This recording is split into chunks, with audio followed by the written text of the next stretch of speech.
औज़ुबिल्लाहिमिनश्शैतानिर्रजीम बिस्मिल्लाहिर्रहमानिर्रहीम अस्सलामु अलैकुम रहमतुल्लाहि व बरकातहू।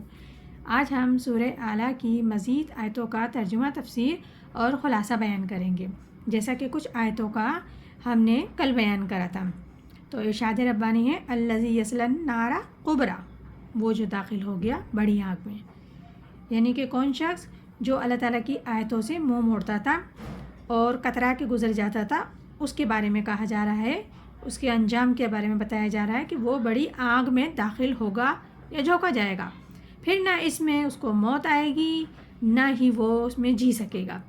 ना जिंदों में रहेगा ना वो मुर्दों में रहेगा, और वो आग दुनिया की सब आगों से बड़ी आग होगी।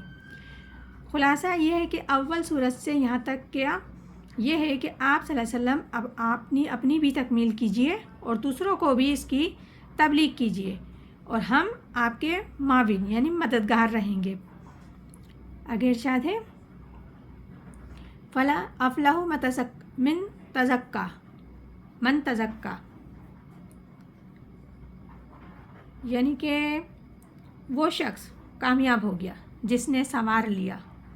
तज़क्का कर लिया, तज़किया कर लिया या पाक कर लिया अपने आप को। यानी इंसान रूह जिस्म में कैद है और बनाया है उसको इंसान को, किसको? इंसान को उस ज़ात ने जो सबसे बाला और बुलंद तर है। फिर डाला है इसमें हैवानी जिस्म, डाला उसको फिर हैवानी जिस्म में। अब हर इंसान को यहाँ से मेहनत करनी होगी अपने आप को पाक करने के लिए, ऊपर चढ़ने के लिए, जहाँ से रज़ाए इलाही हासिल हो, फलाह हासिल करने के लिए। कुछ अपने जज्बात को दबाना होगा, नफ्स को कंट्रोल करना होगा, कुछ रूह की तक़वियत का सामान मैसर करना होगा। मिसाल के तौर पे जैसे रमज़ान है, दिन में रोज़ा रखो, उसके लिए कहा गया है दिन में रोज़ा रखो, और जो ये हैवानी वजूद है उसको थोड़ा कमज़ोर करो। रात को खड़े हो जाओ और उस पर कुरान के अनवार की बारिश करो, इससे रूह ताज़ा होगी, ज़िंदा होगी, अपने रब की तरफ मुतवज्जा होगी। ये अमल है तज़क्का जो इस आयत में इरशाद हुआ है। आगे इरशाद होता है व ज़िक्रुस्मा रब्बिका फसल्ला, रब ही फसल्ला, और लिया उसने नाम अपने रब का, फिर नमाज पढ़ी। इस आयत में नमाज जुमा और ईदैन की नमाज की तरफ इशारा है, क्योंकि इनमें खुतबा होता है, खुतबे में तज़किया किया होता है, और हुज़ूर अकरम सल्लल्लाहु अलैहि वसल्लम खुतबे में कुरान की आयत तिलावत फरमाते थे लोगों को याद दहानी के लिए। इसमें ज़्यादा लंबा टाइम नहीं लगता था, क्योंकि पढ़ने वाले भी अरबी और सुनने वाले भी अरबी, तो आसानी से बात समझ आ जाया करती थी, और इसमें ज़्यादा खुतबा लंबा चौड़ा नहीं हुआ करता था। एक हदीस में है कि जो लोग पहली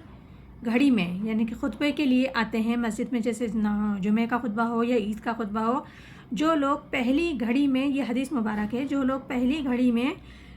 खुतबे के लिए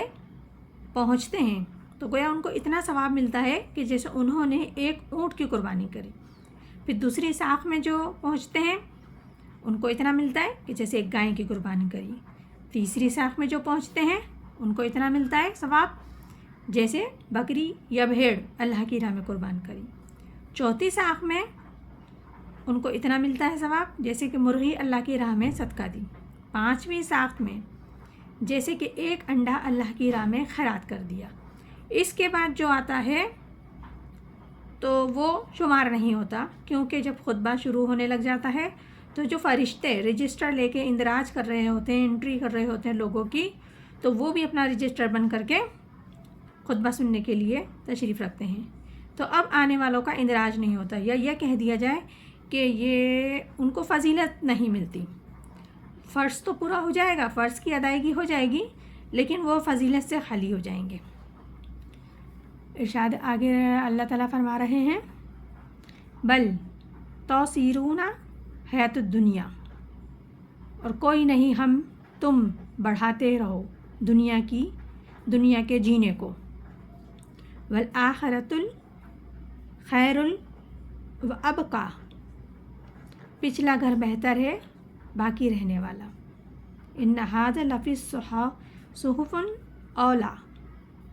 ये लिखा हुआ है पहले वाले वर्कों में, صحف ابراہیم و موسیٰ، صحیفوں میں اور صحیفوں میں ابراہیم کے اور موسیٰ کے، یعنی کہ عام لوگ دنیا کو آخرت پہ ترجیح دیتے ہیں، کیونکہ دنیا کی نعمت اور راحت نقد اور حاضر نظر آتی ہے ان کو، اور آخرت کی راحت و نعمتیں لذتیں ان کو غائب نظر آتی ہیں، ادھار نظر آتی ہیں، جبکہ جس چیز کو تم نقد سمجھ کر اختیار کر رہے ہو وہ جلد فنا ہو جانے والی چیز ہے،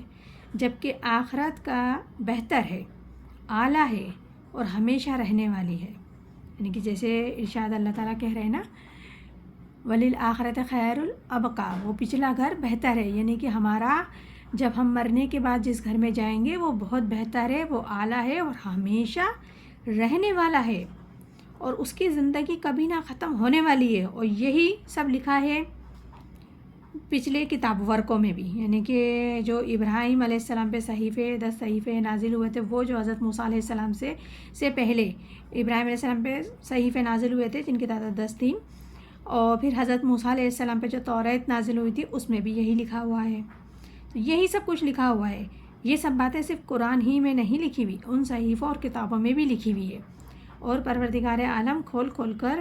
ہر اعتبار سے انسان کو سمجھا رہا ہے، ڈرا رہا ہے اور بتلا رہا ہے، اور واقعات کے ساتھ، قصوں کے ساتھ بتا رہا ہے کہ یہاں تم جو کچھ بھی کرو گے، اگر دنیا کی زندگی میں رہ جاؤ گے، اسے ہی حقیقت سمجھو گے تو ایک دھوکے کی زندگی میں رہو گے، جبکہ حقیقت ہماری آنکھ بند ہونے کے بعد آنکھ کھلے گی، اور وہ حقیقت ہوگی جو نہ ختم ہونے والی ہوگی۔ اللہ تعالیٰ ہم سب کو قرآن پاک بہتر پڑھنے اور سمجھنے کی توفیق عطا فرمائے۔ یہ سورہ اعلیٰ ہے جس کا آج مکمل ہوئی،